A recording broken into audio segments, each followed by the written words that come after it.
pode abrir. Não pode. Tem que ficar o tempo todo ficar de olho fechado. Onde é que eu tô? Onde é que eu tô? No quarto. E agora? Eu tô onde?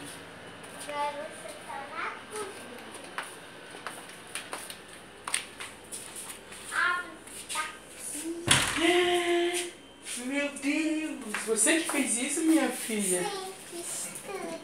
Oh, filha, obrigado, meu amor. Pode comer. Mas primeiro você tem que ter a cadeira.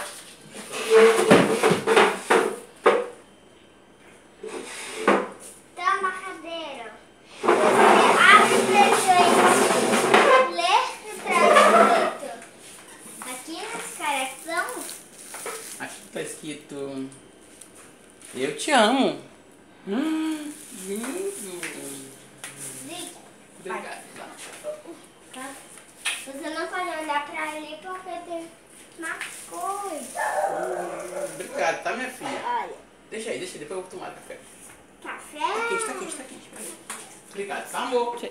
Agora eu posso te dar um presente? Pode. Primeiro eu vou te dar um abraço, tá? Cara. Ah, minha filha, eu te amo muito, minha filha. Abraço, papai, abraço, papai. Abraço. Vem, pai. Deixa eu pegar o negócio pra Pai, você. eu não conhecia a sua voz no áudio. Não conhecia? Não. Oxe, filha.